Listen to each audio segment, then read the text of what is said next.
It's very windy out here. We didn't want to bring out the big charts because it had no chance of standing.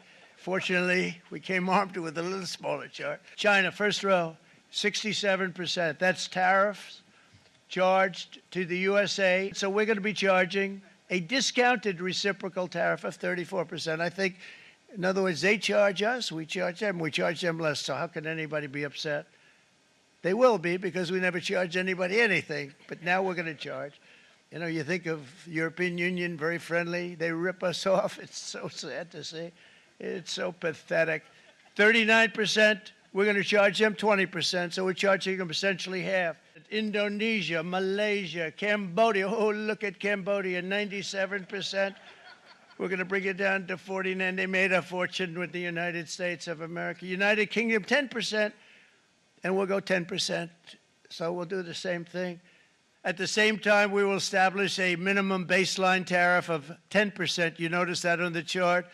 And that'll be on other countries to help rebuild our economy and to prevent... Okay, you see this? You see that red Tesla Model 3 right there?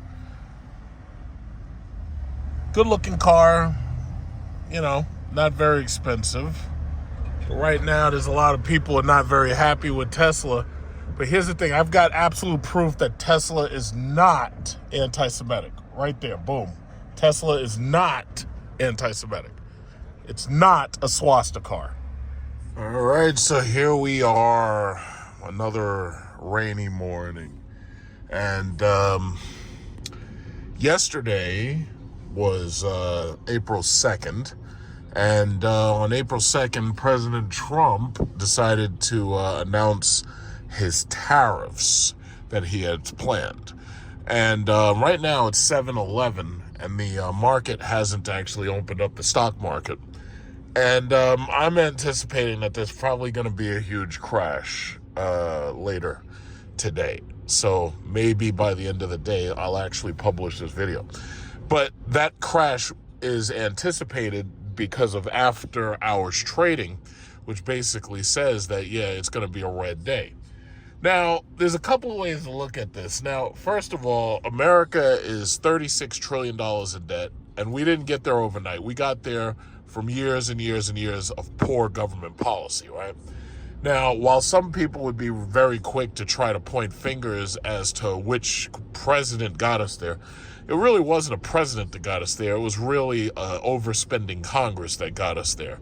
And their inability to cancel certain programs, their inability to deny the military-industrial complex certain toys is pretty much, you know, what got us there. The president doesn't spend money. Oh, shit, this bitch, is she on the phone? She's not even paying attention. No wonder why this... I'm seeing accidents. There was just an accident a little while ago. I should have recorded it, but it was a Jeep, and it ran into a Honda Civic. And these people need to pay more attention. But what was I saying? So the thing about it is, some people are claiming that, yeah, it's possible Trump is purposefully crashing the economy, or at least crashing the stock market, because what he's trying to do is force the Federal Reserve to lower interest rates. Now, if you remember, he was telling Jerome Powell, because that's all he can do is tell Jerome Powell, but Jerome Powell don't have to listen. And Jerome Powell completely ignored him. And the thing that worries me about that is that we basically have a situation where we have a government within a government, as in the Federal Reserve. Because no matter whether you like Trump or whether you like whoever the president is, or whether you like whoever's in Congress, the simple fact is, if they can't get rid of somebody like Powell, if they can't fire a person like Powell or force their resignation, then there's a problem there. Because as far as I know, there's only supposed to be 3 branches of government. It's supposed to be the judiciary, the legislative, and the executive. Where the fuck does the Federal Reserve come from? And obviously they don't know what they're doing, because they kept interest rates so low for so long that all they did was drive up inflation. But by raising interest rates, all they're doing now is propping up the housing market, because that's what it really comes down to. Housing has been the only, like, you see these shitty houses that we've got alongside these protector walls for the highway, right? Housing has been the only thing that has been a hedge against inflation. It's the only surefire thing. Gold has not been a good hedge against inflation. Gold has only gotten up to like 3,200 or 3,100 in its entire run. Housing has outperformed gold by far. Cryptocurrency is not a hedge against inflation because of the volatility. And the stock market is not a hedge against inflation because of the volatility. So the reality is, it's like all they're doing by keeping these interest rates high is propping up the housing market. And one could make the argument that they can't lower interest rates right now because there's too many people holding on to 3% fixed mortgages. And those people aren't going to sell. Those people can't sell because they can't go anywhere where they wouldn't have to pay an astronomical price to move into a new home. Yeah, I'm going to take local. This is terrible. I'm going to take local because this Bell Parkway is a mess. But anyway, what they're doing is they're propping up the housing market. So I don't foresee the Fed, they had their FOMC meeting not too long ago, and they said, yeah, well, we're not going to raise interest rates. We're not going to lower them either. We're going to have a pause. But I don't see that they can lower interest rates. They can't, because if they do, then they immediately go from fighting inflation to causing inflation. And they can't raise them any higher because then they would make the national debt virtually unpayable, because the national debt is already so high that just paying the interest on the debt is over $1 trillion. So bottom line is this: for us regular folk, all I can recommend is that you hold. Don't let these people sucker you out of the market, because that's what it looks like they're trying to do. It looks like they're trying to get people to sell their positions.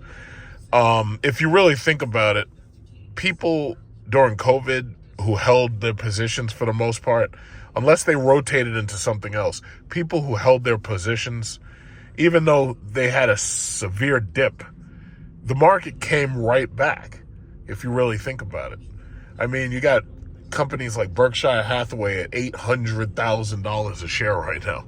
You've got all of the things that were much, much lower are much, much higher right now. So all they really had to do was just hold. And a lot of people, they don't have diamond hands. They got paper hands. Yeah, I'm going to try to take some side streets. Who's this? Yeah, I'm going to try to take some... Yeah, the guy's looking at me. I can care less. But anyway, you got to have diamond hands. Like, you see these houses? I've noticed that... And that house is a new one. That's like a new two-family right there. That's interesting. I might come back to that. But, yeah, these people, they get scared too quickly out of their positions. And that's not me. I don't allow anybody to scare me out of my positions. I like my positions. And as far as buying and adding on to a position, right now, the only thing I'm willing to do that with is credit cards, because I can already see, oh, there's another one. For sale too. Oh, that's a nice one. It's a corner house though. It looks like a reformed trap house. Interesting. But the problem is, if you were to look on Zillow and you look up any of these places are like $700,000 or more. And if you're looking at a two-family now, you're talking about like $800,000 to $1 million. And that's the problem. The housing market is really going to be considered this country's biggest problem, I believe, because the reality is, most people who own a home, they do the most spending. People who own apartments, they don't have to spend as much because they ain't got nowhere to put stuff, and the landlord is mostly responsible for the property itself. So, you're not buying stuff to hoard into your house because you ain't got no space. And on top of that, you don't have to do all these home improvements and stuff. Like, you're not concerned with, buying so much stuff. What's this? But so my thinking is, it's like the housing market is going to be a tremendous problem because you've got all these young people, and a lot of them are earning money because a lot of them have jobs. The problem is they have jobs that those jobs can't afford them the stuff they want. Like, they can't easily get cars. Now, some people are laughing at Tesla. Oh, yeah, we're destroying Tesla. Fuck Elon Musk, blah, blah, blah. What I see, however, because I look at the bigger picture, I see a proliferation of electric vehicles. Even if Tesla has a downfall, it doesn't really matter. So the new Model Y is selling. The new Model 3 is selling. A lot of the older cars I expected to be dumped anyway because they were older cars. And a lot of people who got caught in those car loans, there's nothing else that they could do except, dump those cars. I mean, they could try to trade them in, but it's hard to trade those cars in, and, because you have so much negative equity. So what I do foresee, a lot of those Model 3s, and I really believe that people are more likely to throw away a Model 3 than a Model Y, simply because a Model Y is a very practical car. And if they bought a Model Y, chances are they had a family or they had practical reasons why they needed it. I think a lot of people who do throw away Model 3s, I think those cars are going to sit on the market, and these students, these younger people, somehow it might become easier for them to buy those cars. Because for one thing, you're paying less than $30,000. And then on the other, if you can just manage that insurance, you can basically get a car for pennies on the dollar, probably with low miles on it. Now, I understand if you don't like Tesla, but that just might be the best possible option for you, especially if you're a student and you really can't afford much more. The ride shares love Teslas because ultimately Teslas are saving them a tremendous amount of money. So most of the ride shares that we have here in New York are Teslas. But again, the problem is the insurance, because if you're a ride share, your insurance is already going to be high. But if you're an EV and you're a Tesla and you're a ride share, your insurance is going to be pretty high. Now, the question is, can you make back your losses with tips, and can you make back your losses with fuel savings? And chances are maybe you can, because fuel, it's funny, Trump got into office and all of the supporters of Trump, I haven't heard anybody talking about gas prices. That's the one thing. Like, Trump is throwing all this shit out there, but the one thing I haven't seen is anybody talking about how great gas prices are. Well, I'm about to stop at a light. Let's look and see how gas prices are great again. Let's see if we've made gas prices great again. Okay, let's see right there. This is a mobile mart right here. $2.85 for regular. Okay, that's still high. $3.29 for middle grade and $3.59 for premium, super premium, whatever, 93, because that's what we have here, 93. And then you have diesel, which is $3.89. So diesel is still more than premium. So this is just the mobile mart. So we'll take a look at another gas station that doesn't happen to be on a corner. And maybe I'll drive in and I'll take a look at another gas station. I'll drive a little further in. But the reality is, I don't hear anybody talking about gas prices. And see, a lot of people have bad memories or shitty memories because a lot of y'all drink and a lot of y'all do drugs. Let's just be honest. During COVID, in the very beginning of the year, 2020, yes, gas prices went their lowest because Russia and Saudi Arabia had an oil production war. And because they were trying to outproduce it, okay, we got $2.95, $3.05, what is that last one? $3.99. Okay, so that's the 7-Eleven BP. Okay. So yeah, Saudi Arabia and Russia had an oil production war, and that caused prices to plummet. So yes, during Trump's administration, during 2020, yes, he did have very low gas prices, but there was a reason behind that. It was because Saudi Arabia and Russia had an oil production war. And that's the reason why oil went negative, and that's the reason why I took my money and piled into oil.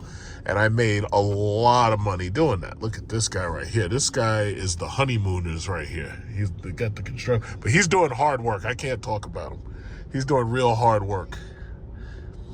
But yeah, so the thing about it is, it's like nobody's talking about gas prices. It seems like people have stopped talking about egg prices. So my guess is we've probably hatched a new generation of chickens, and those new generations of chickens are able to lay more eggs or something. But it looks like people have stopped talking about eggs. Food prices are high as fuck. It's like you go to Popeyes, it's like everything's really expensive. Like, my thinking is, if they would reduce the size of certain parts of the meal, they could get off. Every single one of these fast food restaurants should have a $5 meal. Even if it's like one big piece of chicken and a small side and a small soda. Like every single one of these places should have a $5 meal. But it looks like what they've done is they're determined to have meals that start way above that. Like if you go to McDonald's, you got to spend over $10. Yeah, forgive me. It's kind of cold. It's 48 degrees out here. But yeah, it's like everything else. Now they're talking about the price of a lot of these cars is about to go up. Now there are some manufacturers that already saw this coming. Like I'm looking at this big ugly Lexus that looks like it's a wannabe Discovery, like Land Rover or Range Rover or something. This thing is big and it's ugly, and then on top of that, it has a big ugly color. Like that color does not go well with that car. I think it would look better in silver. So they're talking about BMWs are probably going to go up in price. Anything that's basically made overseas is supposed to go up in price. Now, Mercedes has already dealt with that because what they did was they started making a lot of their SUVs in parts of the South of America. So they may be able to get away with that and by building here. I think Toyota has been making a lot of their cars here too for a while in Mississippi. Everybody else, yeah, their price is about to go up. So a Lamborghini Vuelto, that could go up to $1 million for all I know. No, it's not going to go up that high. It might be like $800,000 or $900,000 because even right now, I think it's like $700,000 or something $1,000, which is considerably higher than the Aventador was. But this market is about to go bonkers, and I'm not worried about it because me personally, I ain't buying like this Toyota. I don't know where those are built, but I'm not really worried about it because there's pretty much nothing from overseas that I need to buy.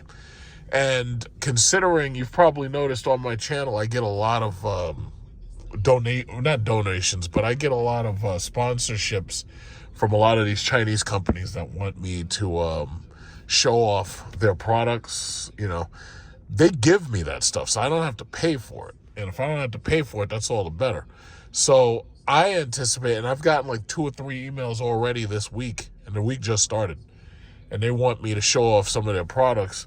It almost gets to the point where you don't even feel like doing it because, yeah, you show off the products and everything, and most of them really don't get huge viewers simply because their products don't have brand names. Like these Chinese companies, that's the biggest problem with them. They have like no brand name. And even if they have what they consider to be a brand name, it's like a no-name brand. Like it's so no frills. It's like nobody knows what it is, so nobody cares. But they'll keep giving me their products. I'll keep making videos on them anyway. And the reality is, it's like I'm not really worried about. I don't buy enough stuff in bulk that I have to worry about the tariffs. That's the thing. Like, I buy stuff very, very rarely. And then I only buy it if the price is right. So it's the people who get hurt the most by these tariffs in the short term are consumers who constantly have to buy stuff from overseas vendors. But, ultimately the corporations aren't out to lose money because, when they see their numbers going down, what they do is they figure out ways to adjust. So even if prices are high, what they'll do is they'll figure out ways to reduce the price just so that they can get it to the consumer at a reasonable price. If they see that the consumer's not buying, they'll have no choice but to do that. Either that or they go out of business. So again, I'm not really worried. They'll figure it out. And the thing about it is this can only really continue for 3 or 4 years. Trump was in office during COVID. We experienced COVID, 2020, 2021. Things didn't really start getting back to normal until about 2022 or 2023. It depends what sector you're in. But he'll be gone sooner or later. And my belief is the next president is most likely going to end up being a Democrat because what they're going to do is they're going to run completely an anti-Trump campaign. And the beautiful thing about it is they don't have to go up against Trump because chances are, there's enough loyal supporters that they can vote Trump in if he were running, but there's no third term. The 22nd Amendment doesn't allow it. Not only that, he's so old at this point, you could damn near invoke the 25th Amendment and say, yeah, you're too old to run. No, fuck that. Back off. Yeah, back off. Stay in that lane. Yeah, I'm getting, no. You wait for me. Oh, sorry about that, Skippy. Yeah, what is this guy doing? It's like, yeah, just stay right there. If you need to make a left turn, you wait until I get past. What the hell are you doing, goddamn Acura? I hope the price on those fucking Acuras goes up 1,000%. That's a. I hope the tariffs. I hope the tariffs make Acura and BMW. I'm tired of seeing these women with these BMWs and they all getting repossessed anyway because chances are you can't afford to pay for them. I hope the tariffs push the prices on those things astronomical. I hope it costs more to buy a Urus. I hope it costs you like so much to buy one of them stupid Acuras. Like they should just throw a 50% market adjustment on it. No, I'm just joking. Or am I? Mercedes doesn't have to worry though because they build a lot of their cars here, so they don't have to worry. Yeah, these foreign cars, man. It's like the housing market is a fucking mess, and the next thing they're trying to crash now is the car market. Look at this ugly ass Lexus. I hope the tariffs go up on that thing. I hope the tariffs are so high that it's easier to buy an elephant. But anyway, yeah, it's like the housing market is already a mess, so it looks like now they're trying to crash the car market. And the sad thing is, like, most economists would probably say that when you're in this kind of situation and your housing market is already a mess, chances are you shouldn't be raising taxes at all. But the problem is we're in a situation where you don't have it. Look at this guy. You're on the yellow line, goddammit. Get off that phone. Get off that phone. Look at this. Look at this. If there are any FBI agents or police who watch my channel, well, you can clearly see that this woman is putting everybody's life at risk. You can clearly see. And she on her phone. So anyway, yeah, we're headed towards the city. Manhattan, but this is the faster way because as you can see, the Belt Parkway is an absolute mess. So what was I saying?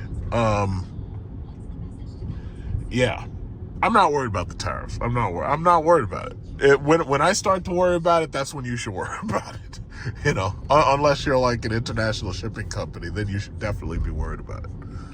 This could be one for the ages. Thursday the 3rd, European markets are opening. London is down by 1%. Remember, the UK only hit with 10% tariffs. The rest of the European Union hit by 20%. The Stock 600 is down by 1.3%, Critty, at the moment. The CAC is taking a bigger hit. The sector story is going to be interesting this morning.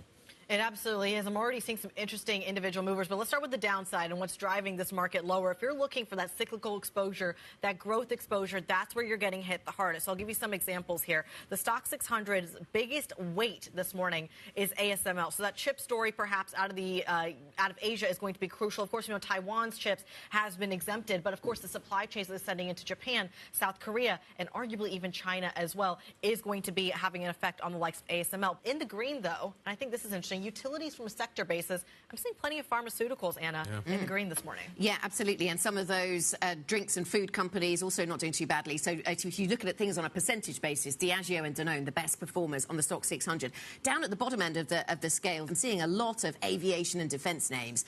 So Dassault Aviation down by 7%. We've got Airbus down by 5%. Keeps moving around. Can't quite pin it down, but 5% down on Airbus.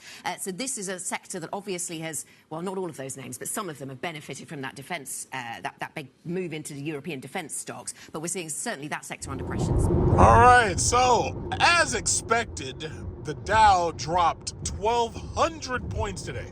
So basically, we're at about Dow 40,000. We're a little bit under Dow 41,000. It's like Dow 40,000, like 900 or something last time I checked.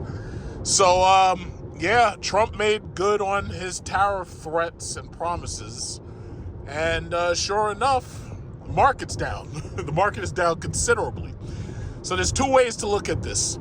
Liberal media is going to be attacking him 24/7. Oh, Trump fucked up everything. The market went to shit. Trump killed everybody's 401k. I was just listening to one of these such channels, and they're like, oh, Apple gave Trump money for his campaign, and now they're down $250 billion. Now, keep in mind, Apple's worth, over $3 trillion. So, yeah, $250 billion of a market valuation. Yeah, that hurts. But when you're worth $3 trillion or more, chances are you're not going to feel it too much. Or, it hurts, but, it's not worth going over to the window and getting ready to jump out. So, what else? Everything is in the goddamn red. So now, I was thinking back to COVID, and during COVID, oil was in the red, and I piled into oil, and I made significant gains. I'm still making significant gains because I didn't sell my main dividend payers. I still hold on to Sunoco, Exxon, BP, Chevron, and all that. I still hold on to those. And I'm thinking to myself, I'm like, well, how can we make money on this down market? What is the best things to invest in on this down market? Now, I still insist that dividend-paying stocks, especially from those major companies, especially the trillion-dollar major companies like Microsoft, Apple, Nvidia, Google, Amazon,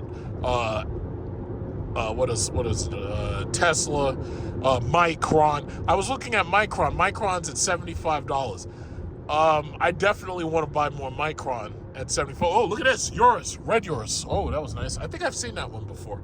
Because most of these people have like personalized cars. So, they stand out. And if you go on certain routes around here in New York, you'll pretty much see the same people over and over. I just saw a guy with an Escalade IQ. That thing looked fabulous. I'm waiting for the Vistic. If I get another car, which I really should hold on to this car because I actually love this car. But if I were to get another car, I'd probably go for the Vistic, but they haven't even put it out yet, so I haven't even had a chance to see what it's like. But anyway, oil and gas stocks are not significantly down like large. If you wanted into the tech market, well, the tech market sure as fuck is on sale because Nvidia is $102 a share right now. Unfortunately, if you do buy it, you're buying it post split. So the thing about it is you're still not getting in where I got in. But then again, most of the stuff that I hold, you're probably not going to be able to get in where I got in. Because the same goes for Tesla. I bought Tesla pre-split. Got Nvidia pre-split. What else? I got, Chipotle, Walmart. Walmart is probably down. I'm going to take a closer look when I get to the charger to charge the car. I'm going to take a closer look at the market there to fill out this video to talk about it. But got the G-Wagon right here. But and those, I wonder how much those G-Wagons are going to be when Trump throws some tariffs on Mercedes-Benz. But then again, I don't know if those cars are built here because Mercedes does build some of their cars here. Look at this guy with this Ultimate. Get off my back. Okay, so anyway, what was I saying? I'm going to take a closer look and see what's down. Oh, look, Silver Lyric, just like me.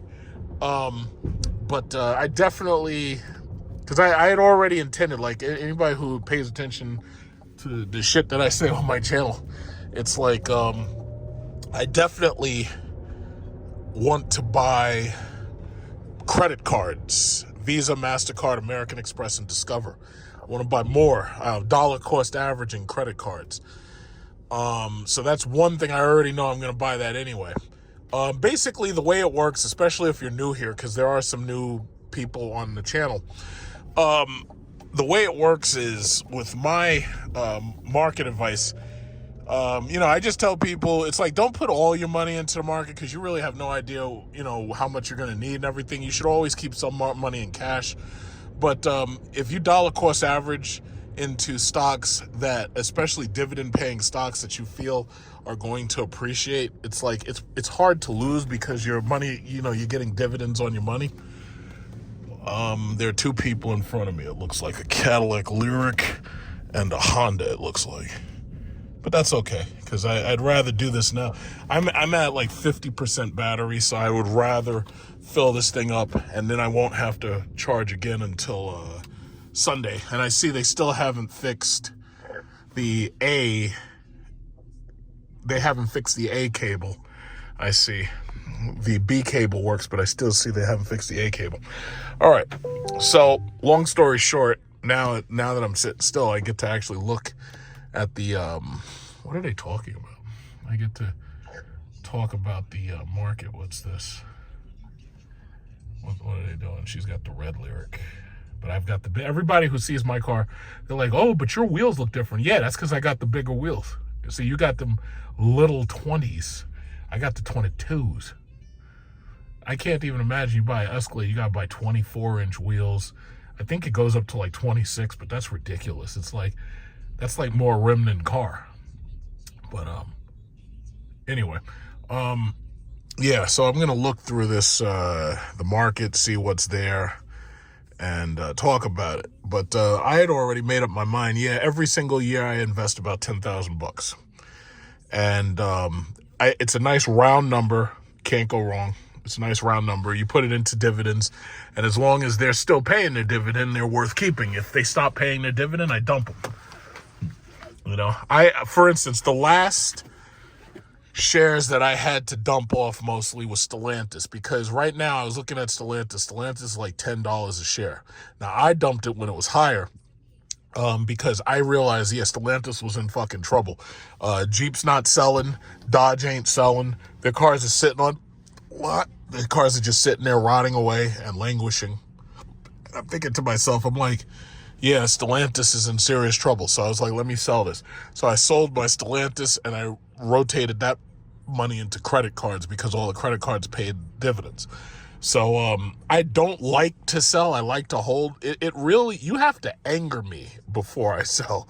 Like, you really have to make me mad. And when you make me mad, that's like the moment when I'm ready to sell. Other than that, I'm willing to hold. But if you piss me off, oh, I'm selling. So that's just how it is. But yeah, let's take a look at the market. Let's see what hell Trump has wrought. It is currently 350. I don't believe the market actually closes until 4:30. The Dow is currently at 40,567.69. Gold is $3,124.10. Microsoft's at $373.95. Apple is $201.72. So basically, if you were to look back within the last, I'll say 3 months, that's probably the best time because that's since the inauguration.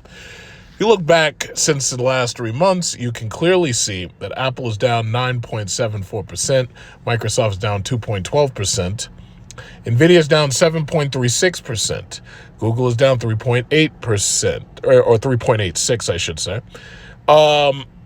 Who else? Amazon is down 8.99%. So I believe personally the tariffs are definitely going to affect Google and Amazon significantly.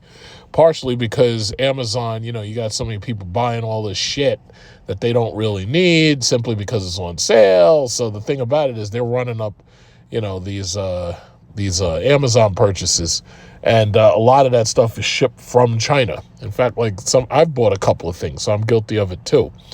Intel, I was reading, Intel just said that they're going to have a partnership with Taiwan Semiconductors, and Intel, they're planning on doing chip making. I personally don't feel that there's anything really wrong with Intel chips. It may not do exactly what some of the enthusiasts want it to do, but Intel does make pretty powerful and pretty strong chips. Very competitive chips.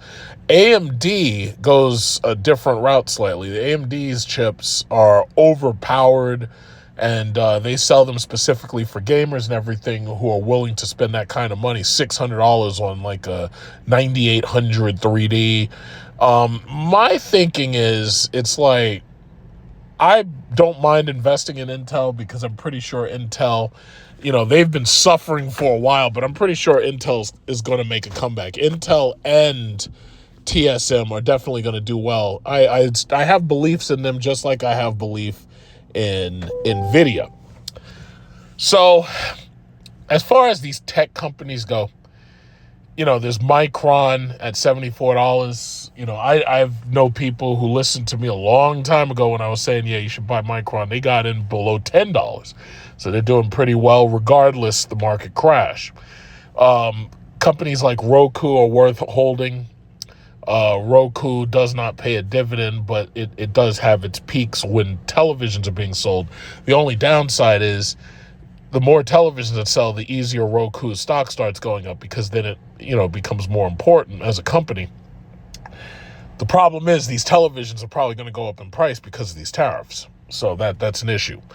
Let's see. Tesla is $267. There's some people who are pointing and laughing. Yeah, we're costing Elon all his money, and people are taking their Teslas back, and blah blah blah.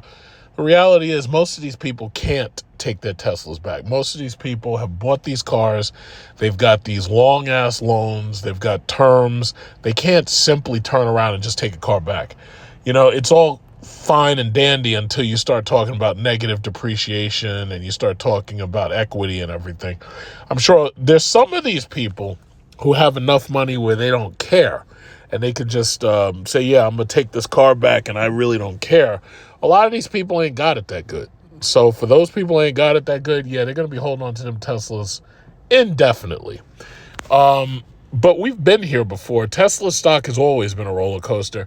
And the thing about it is, I'm not really worried. I think Tesla stock may make a comeback eventually. I don't know if it'll take getting rid of Elon Musk or what, but God knows. We don't really know.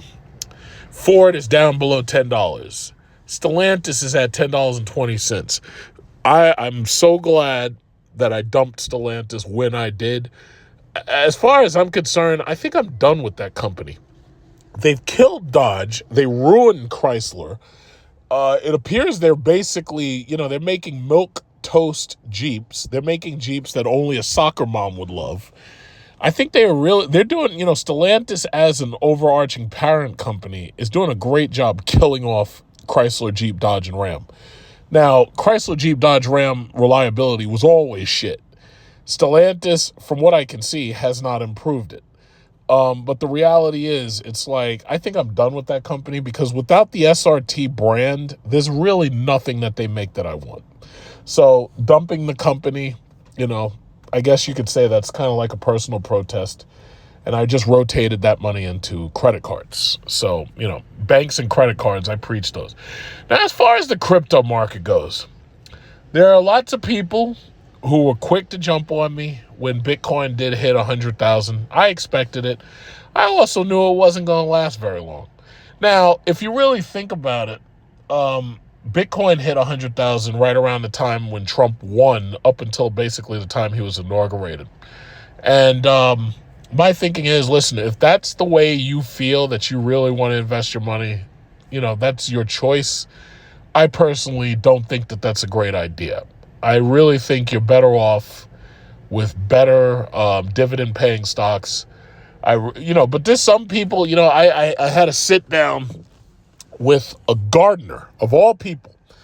So my gardener is sitting there, and, Southern man, gardener, and he mentioned crypto, and then I made the mistake of asking, what crypto do you hold?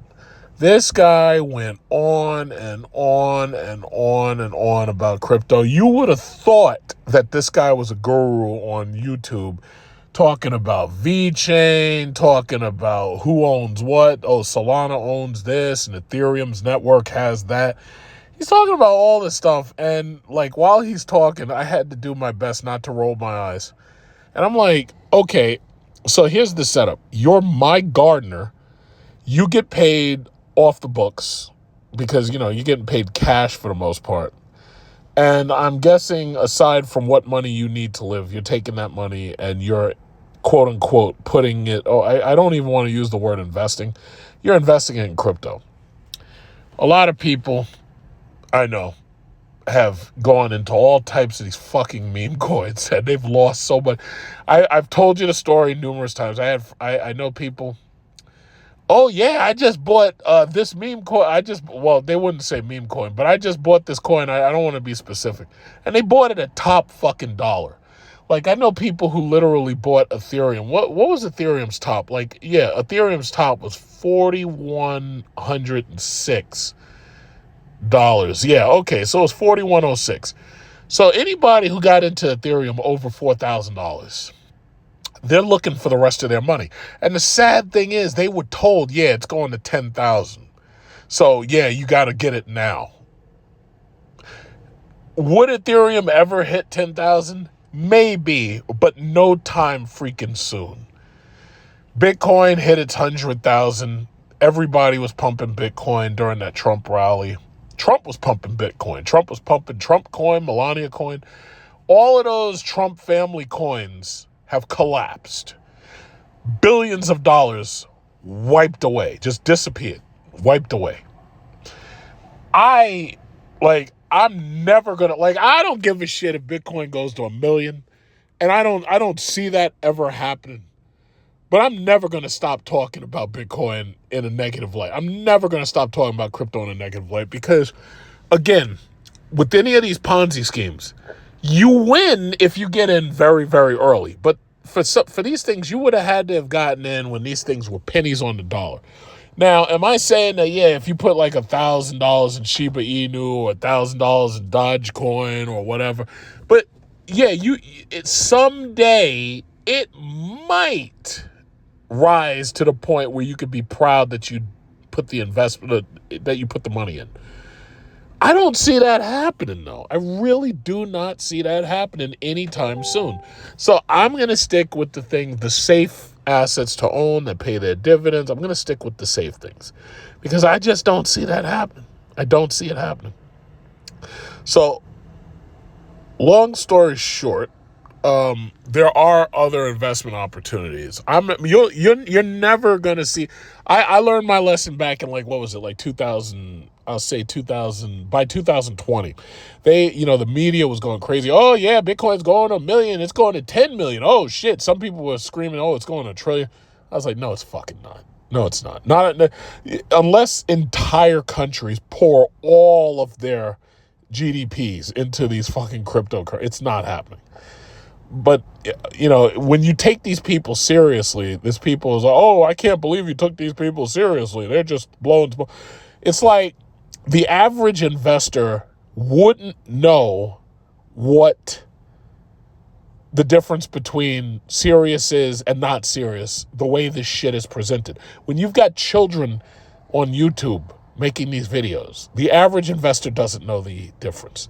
See, it's easy for me to say, yeah, invest in dividend-paying stocks because it's a proven strategy. For the most part, it works. If a stock stops paying a dividend, you take your money, you go to a different stock. Voila, that's it. It's a proven strategy. You almost can't lose. Like, you can lose some of your principal, but as long as you hold your principal, for the most part, that stock is most likely going to keep paying its dividend and appreciate slowly. But with this crypto shit, it's all hype. It's all pizzazz. It's all smoke and mirrors. It's really all smoke and mirrors. Now, so bottom line is, right now Bitcoin's at $82,000, right? Bitcoin's at $82,000, partially because you've got government entities that are buying it and holding it. But you've got people who have bought and they have no intention of selling. They can't sell. Once your money, it's like what they call it? They call it a roach motel. Your money goes in and it never comes out. And the problem is people can talk all that shit about taking profits that they want because all of a sudden when the market's down, everybody's a winner, which doesn't make any sense. But the bottom line is they can talk all that jazz about taking profits. The reality is most of these people refuse to take money out of what they've put into their crypto portfolio because they have no idea where any of this is going. It could rise very quickly. It could fall very quickly. They just have no idea. So I'm just not down with that. So on to something important. Let's see. Rivian is $11. Lucid is 2.132. I'm glad to see that they're hold on because Fisker got taken right the fuck up out of here by Marquise Brownlee and his negative reporting on it. Let's see. Anybody? What was it? Boeing got a contract to build the the F-47. How could I forget that? It's almost like they wanted to name it 47 after Trump. But my thing is, the first letter is F. So if it's F-47, you're basically saying fuck 47. I don't know if they planned on that. I don't know if they didn't. I don't know. But long story short, Boeing got a contract to build the F-47. Right now, Boeing is in the toilet. They're at 150, and their high a few years, 262. So Boeing's in the toilet right now. And without that contract, I think they'd be even deeper in the toilet. But see, my problem is you can't trust Boeing. It's like they're not very good with safety. I prefer Airbus. I trust Airbus. I like the Airbus A380. I love the Airbus A350. As far as I'm concerned, the A350 is the future of travel for the long term, simply because Boeing has not delivered on the 777X. The 777-300ER is a nice airplane. I've flown in business class on ANA. I've made videos of it. It's a nice airplane. It gets you to where you're going. But they were supposed to deliver the 777X, and they haven't. So if their safety standards suck that bad, where they've got cracks in the frames, I just don't know with them. I just don't know. But the only thing saving them is that they're part of the military-industrial complex. Boeing is going to get a lot of money from the government to keep it going, to keep it alive. They're going to build a bunch of these fighter jets that aren't going to do shit. Because, I want you to think. We got the B-2 Spirit, the F-22, the F-35. Not a single one of them has done anything of worth. The F-22 flew up there 60,000 feet to shoot down a Chinese balloon. None of these planes have been involved in dogfights, from what I know. The only thing that might come close to these planes putting in work, is when we were sending F-16s over there to Ukraine. And that's it. And then, that's the thing that gets me. You've built a fighter that's so expensive and so technologically sophisticated that you can't, number one, you can't afford to sell it to your allies, because the Ukrainians can't buy F-35s. If we gave them F-35s, that would be us paying for it. So you've built something that's so technologically sophisticated that in a pinch, you can't sell it to your allies, because if it gets shot down, then the enemy will learn from your technology. This thing is so expensive to maintain that your allies don't want it. So basically, you saw it, like all you people who are pissed about the Ukraine war. Well, think about it like this. We gave them F-16s and it didn't make a difference. What did they want? Like, the only thing that we could have given Ukraine that would have made a difference is if we had given them the Death Star and a bunch of X-Wings. And that wouldn't have made a difference. And they still would have lost. So Trump calling an end to it was actually a smart thing to do. Unfortunately, Trump likes to shoot himself in the foot. He does a very smart thing, and then he does a very stupid thing. He claimed he was going to stick with these tariffs. I think that the housing market is a mess, and now he's going to sink the auto market, or at least temporarily. This is only going to last 3 or 4 years, tops. I think the popularity of this is going to wane after about the first year or two, because I really don't think this is going to work.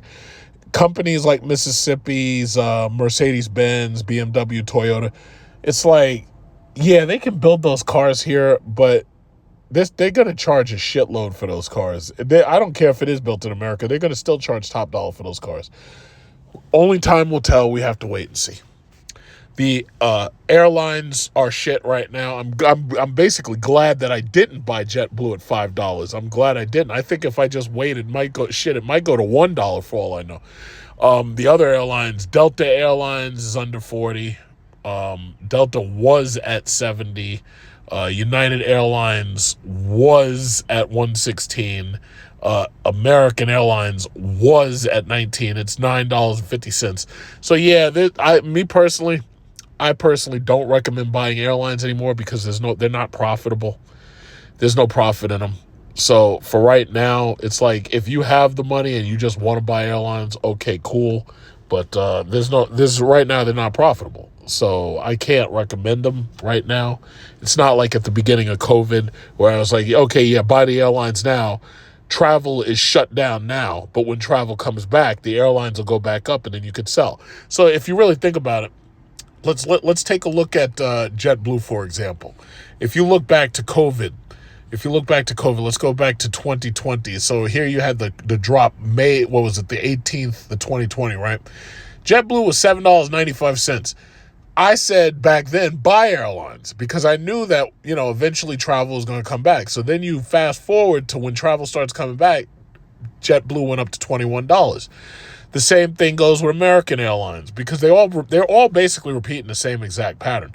If you look back May, 2020, it bottomed out at $10.31. So right now we're actually lower on American Airlines than we were back during COVID. And then it went up to, $24.30. Delta was, during the bottom out, it was $22.41. And then it went all the way up to 67.18 or 69.98. So it went up to basically $70. And now it's right back in the toilet at $38.70. So what does that tell you? Delta is a company worth buying, definitely. I'm just not recommending it right now. American Airlines, United Airlines, JetBlue, yeah, they're all worth buying, but I can't recommend them right now because, again, they're not profitable. They don't pay dividends. That's just how I feel about it. So really, really quickly, let's go down to the banks. The banks are blood red. Citigroup, Capital One, $164. Capital One actually did better than I ever expected it was going to do. There's JP Morgan Chase, but apparently I got rid of that ticker. I don't know why. I'll have to re-add it. Wells Fargo's at $65. Wells Fargo's actually doing pretty good because I bought them under $50. That's my primary bank for both of my mortgages on both of my houses. Discover is at $161. Okay. And what is it? Visa, MasterCard, American Express. MasterCard is $530. MasterCard, I hope eventually MasterCard does a split, because I think Visa and MasterCard are going to continue to rise. Right now, the credit cards are on sale. I like to include Goldman Sachs with that. Goldman Sachs is at $510. So it's like, basically with the $10,000 that I'm investing in these credit card companies, I'm splitting that between Goldman Sachs, Discover, Visa, MasterCard, American Express. I'm splitting that money between them. As far as oil's pretty high right now. Just like I was pointing out, gas prices have not gone down. Now, Trump said we're going to make America great again. Gas prices need to come down, blah, blah, blah. Gas prices are still high. He can throw as much information out there, he can throw as much shit out there at you as he wants, but the simple fact is, if you look at the very, very little things, the basic things, a lot of basics haven't changed. Now, he's talking about how he's going to fix the housing market. The best thing that I can think about him planning to fix the housing market is that what he's trying to do is crash the market in general so that the Federal Reserve has to lower interest rates. The problem with that is if the Federal Reserve lowers interest rates, I believe that you'll have a reverse mortgage crash, and the market might cause housing to go up in price, even if the rates are low. Why do I say that? There's a lot of Americans sitting around right now saving money. And the thing about it is, a lot of them there's some people, I hate to talk about them, but there's people, friends of mine, family of mine, I tried to tell them, buy a house, buy a house, buy a house. I was telling them this shit before 2020. And they didn't listen to me because they thought that they were going to save a couple bucks and that they were going to buy some walk-in, livable condition, move-in ready. They thought they were going to walk into a fucking mansion for less than $700,000. I told them, don't wait. You should buy something now. I didn't honestly, I did not know that COVID was coming. I did not know the housing market was going to be what it is. But I told them, I tried to tell them, I was like, listen, buy some property. Didn't listen to my ass. So now they're stuck paying rent, living with mommy and daddy, and they're fucking 40 goddamn years old, living with mommy and daddy. Over 40 years, you fucking damn near 45 years old, living with mommy and daddy at 45. It's disgusting. The eagles, like when you have eagles, when they have their eggs, right? Eventually, like what they do is they create a nice soft nest and they lay their eggs and then they birth those eagles, right? And they feed them and everything, and then those eaglets start to grow bigger, and they start to turn into, like, bald eagles, right? Eventually, the eagles look at each other, and they're like, yo, we got to get this motherfucker out of here, because otherwise he'll stay right up in here and let us keep going out and feeding his ass. You need to go out and be a fucking eagle. So the eagles, you know what they do? They stop feeding them. They stop bringing soft things to the nest. What they do is they take all the soft stuff out of the nest. They get rid of it so that all you got is these prickly thorns and spines and the twigs and the sharp parts of the wood, right? And that pokes those eaglets right in their fucking ass and says, you know what? It's time for you to get out of here and go be an eagle. Not my friends. I got friends 42, 45, still up in there with their parents. Not people I know. I got family members. I was like, hey, you know what? You should buy a house. Oh, yeah, that's a great idea. You know what? Let me go on vacation instead. Let me spend some money. Okay, that didn't turn out too well. Now they're dreaming about, oh, man, I wish I could have that. I wish I could have. It's like you didn't have to buy anything fabulous. You didn't have to buy anything fantastic. You could have buy a starter. Not now. A starter here in New York is like $600,000. You're not getting a starter any less than about $500,000. Nothing less. Once those housing values went over 300,000, and once those interest rates passed higher than like 6 and 7%, it became completely unaffordable. You can't afford this shit.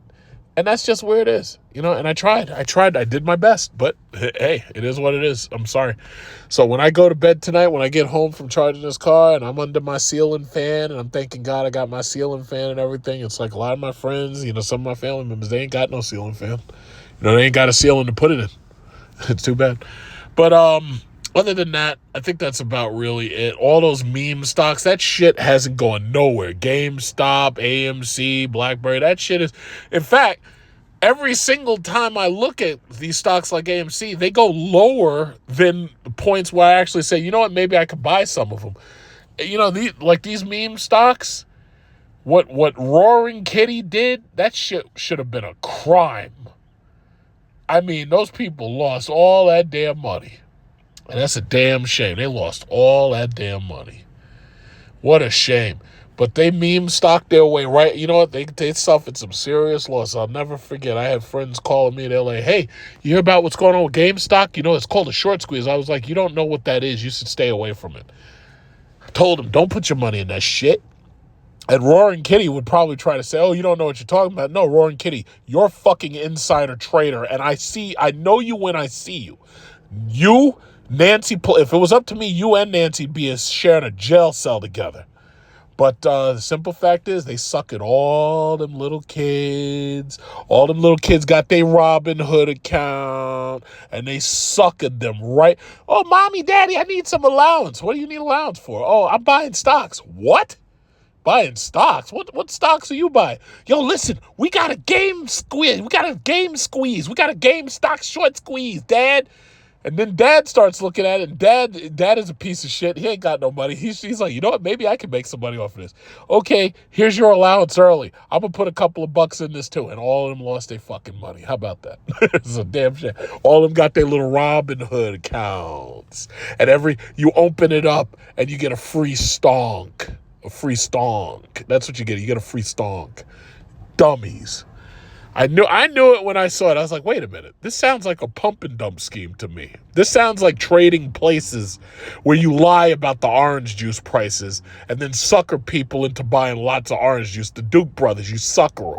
I was like, wait a minute. This don't make no sense. These kids are idiots. They don't know anything about short squeezes. Somebody's manipulating them. Sure enough, I was right. Sure enough. So, basically, I just walked you through pretty much most of the stocks that I own. It's like, I see Home Depot and Lowe's. It's like, yeah, those are decent little dividends. Verizon is also a decent dividend. It's like, yeah, some of these are decent to buy and everything. But the problem is you're going to have to wait. If you do buy anything while you know what you're supposed to have? You're supposed to have money set aside just in case the market tanks that you can put into the market. It's called blood in the water money. That's what you're supposed to have. A lot of people don't have any money. A lot of people are living day to day on credit cards, and they're spending their last dime in debt. Now, that's not good. But you have to have the blood in the water money ready. Now, it's amazing also, you got to also look at the timing of things. Trump pulled this bullshit about tariffs right now. What's also happening right now? Today is April 3rd. What's happening right now? Tax season. Tax returns. Tax season and tax returns. That's not insignificant. It's very possible that there is a belief that tanking the market now will cause, quote unquote, fools to rush in. And everybody's going to rush in with a tax return. Now, me personally, I'm taking my tax return and I'm just dropping it into the bank. I'm putting it into high yield savings and it's going to just sit there. That's all part of my emergency fund. You know how you're supposed to have at least a year's worth of your salary built up? That's part of that. So the money that I have set aside to put into the stock market, that $10,000, that's going into the stock market. I'm also thinking about going on vacation, possibly to Vietnam, possibly also to Cambodia, since I like to do 2 countries for the price of 1. And I'm evaluating that. I'm looking and seeing who's got decent business class flights. I enjoyed flying with A&A to, Singapore and Bali. I enjoyed that. It was a great luxury vacation, business class the whole way. Everything luxury. I enjoyed it. It was fun. Singapore was nice too. But now I'm thinking about Vietnam, Cambodia. Those aren't really luxury places. Those are actually relatively cheap places. It's kind of like Bali in a way. Low prices, low living costs. But I haven't seen those places, and I really would like to see those places. So I'm really thinking about that right now. But that's the bottom line. That's where this market is. Trump has tanked this fucking market. The liberals are going to be lined up to talk shit. The conservatives, I don't know how they're going to defend this because the problem is their constituents, I'm guessing 401ks are significantly down.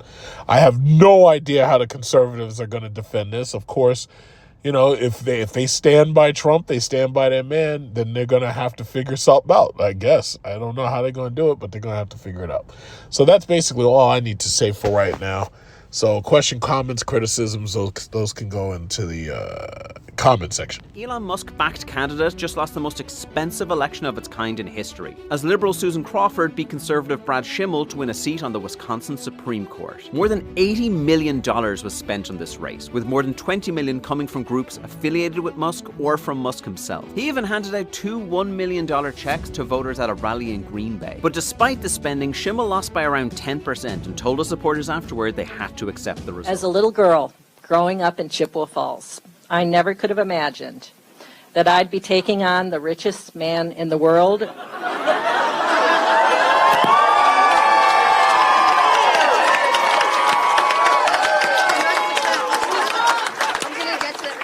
For justice in Wisconsin. And we won! Standing up for our fundamental rights and freedoms, protecting Wisconsin families and communities. My promise to Wisconsin is clear. I will be a fair, impartial, and common sense justice on the Wisconsin Supreme Court. To be continued.